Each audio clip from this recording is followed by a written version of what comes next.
Examples of subsets. So now that we've defined what a subset is, remember, a set contained entirely within another, let's move on to some examples to really nail down this concept. This section, as you can see, is dedicated to working through several examples. We're going to look at different sets and practice determining whether one is a subset of the other. This is where things often become clearer, as you get to apply the definition we discussed earlier. Just to quickly recap, and this is important, a set A is a subset of a set B, and we write this as A is a subset of B, and the symbol for that is a contained within B. It looks like a small a inside a B, and is written as A with a special symbol that looks like a contained within symbol, followed by B. This means that every single element that's in set A must also be found in set B. If even one element of A is missing from B, then A is not a subset of B. We'll be walking through each example step by step, so you can see exactly how to check if the subset relationship holds true. We'll start with simple sets and gradually build up your confidence. Keep this definition in mind as we go through the examples, and you'll be able to identify subsets with ease. Example 1. Let's move on to our first example of determining subsets. On this slide, we have two sets defined. Set A and set B. Set A contains the numbers 1 and 2, and set B contains the numbers 1, 2, and 3. Now, remember from the previous slides, a set A is a subset of set B, and we write that as A is a subset of B. If every element in A is also found within B, so let's follow a step-by-step approach to see if that's true in this case. Step 1 asks us to identify the elements of set A. As we already stated, the elements of A are simply 1 and 2. It's important to clearly list these out to make the next step easier. Step 2 is the crucial part.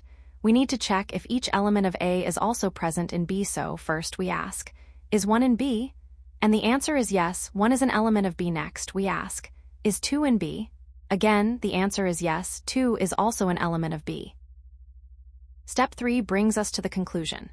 We've checked every element of a 1 and 2, and both of them are found in B. Therefore, since every element of A is also an element of B, we can confidently say that A is a subset of B. We write this mathematically as A is a subset of B, which means that the set containing 1 and 2 is a subset of the set containing 1, 2, and 3.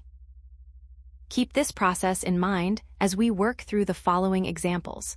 We'll be applying the same logic to determine whether sets are subsets of each other or if they are not. Example 2. Let's move on to our next example, example 2. Here we have two sets. We'll call the first set C, and it contains the elements B and C. The second set is D, and it contains the elements B, C, and E. Now remember from the previous examples, to determine if C is a subset of D, we need to check if every single element in C is also present in D. So, step 1 is to simply list out the elements of set C, which we've already done, A, B, and C. Step 2 is where we do the checking. Let's start with the first element of C, which is A. Is A also an element of set D?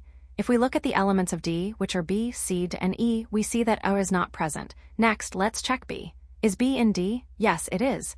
B is one of the elements listed in set D. Now let's check C. Is C in D? Yes, C is also an element of set D. Finally, step 3 brings us to the conclusion. We found that A was not in D, even though B and C were. Remember, for C to be a subset of D, all elements of C must be in D. Since we found even one element, that wasn't in D, we can definitively say that C is not a subset of D. We use a special symbol to denote this. C with a line through the subset symbol. The subset symbol looks like a smaller set contained within a larger set, and the line through it simply means is not a subset of. So, we write this as C is not a subset of D, or mathematically, C with the not subset of symbol D. This example is important because it shows us that just because sets share some elements, it doesn't automatically mean one is a subset of the other. We need to verify every element. Keep this in mind as we move forward, because in the next example, we'll see a case where the sets are actually equal, which is a special case of the subset relationship. Example 3. Let's move on to example 3. This one is a little different, and it's going to highlight an important property of subsets. Here, we have two sets. We'll call the first set E, and it contains the elements x and y. We represent this as E equals the set containing x and y. The second set, F, also contains the elements x and y. So, F equals the set containing x and y. Now, step 1 asks us to identify the elements of set E as we just stated. The elements of E are simply x and y. Step 2 asks us to do the same for set F, and, as we already noted, the elements of F are also x and y. Step 3 is where we check the subset relationship. We need to see if every element of E is also in F. Let's start with x. Is x in F? Yes, it is. Now let's check y. Is y in F? Yes, it is as well. So step 4 brings us to the conclusion. Since every element of E is also an element of F, we can say that E is a subset of F, written as E is a subset of F, but here's the key. Because every element of F is also in E, we can also say that F is a subset of E, written as F is a subset of E when two sets contain exactly the same elements, like E and F here, we say that the sets are equal. Therefore, E equals F. This example beautifully illustrates a fundamental point. Any set is always a subset of itself, and in this case, since E and F are identical, they are subsets of each other. Keep this in mind as we move forward, because understanding this relationship will be crucial when we start looking at more complex set operations. Example 4. Let's move on to our fifth example. On this slide, we have two sets. G and H. We are given that set G contains the elements red and blue, and set H contains red, blue, green, and yellow. Now, just like we've been doing in the previous examples, we need to determine if G is a subset of H. Remember, for G to be a subset of H, every single element in G must also be present in H. Step 1 asks us to identify the elements of set G, which we've already done. They are red and blue. Step 2 is the crucial part. We need to check if each element of G is also in H. Let's start with red. Is red in H? Yes, it is. Now let's check blue.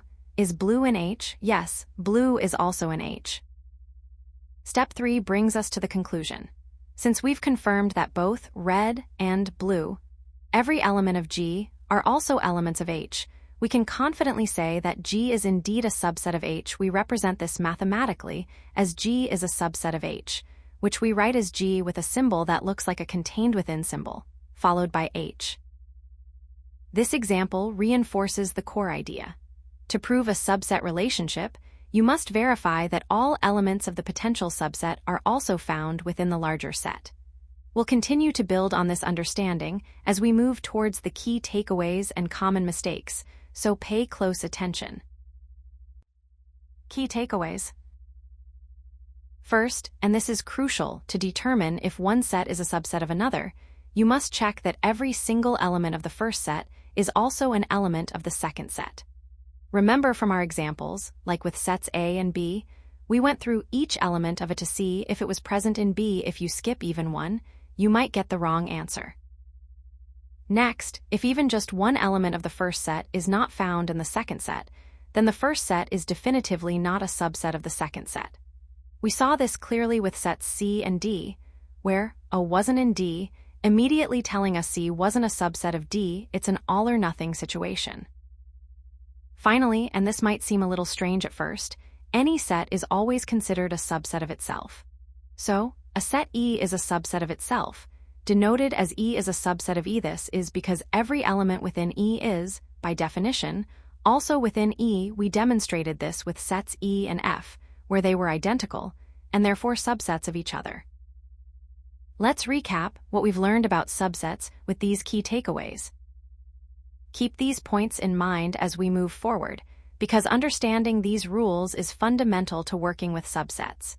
In the next section, we'll discuss some common mistakes students make when dealing with subsets, so you can avoid them. Common mistakes. A common mistake is to focus on the number of elements in each set rather than the elements themselves. Just because a set has fewer elements doesn't automatically make it a subset of another. Think back to our examples. We saw that to prove set A is a subset of set B, we needed to confirm that every single item within set A was also found inside set B. It's easy to fall into the trap of thinking, oh, A has only one or two elements, and B has many, so A must be a subset of B. But that's not necessarily true. You absolutely must check each element individually. For instance, if set A contains the element apple, and set B doesn't, then O is definitely not a subset of B, regardless of how many other elements B has. Another mistake is to stop checking after finding a few elements in common. You need to check all elements. Let's say you're comparing two sets, and you quickly see that the first two elements of the first set are also in the second set. It's tempting to immediately conclude that the first set is a subset of the second. But that's a mistake. You have to continue checking every remaining element in the first set. If even one element is missing from the second set, the first set is not a subset. It's an all-or-nothing situation. So now let's talk about some common pitfalls students often encounter when working with subsets. This is important because understanding where you might go wrong is just as crucial as knowing the rules themselves. Remember, subset relationships are about membership, not quantity. So, to recap, avoid getting distracted by the size of the sets, and always check every single element before declaring one set a subset of another. Keep these points in mind, and you'll be well on your way to mastering the concept of subsets.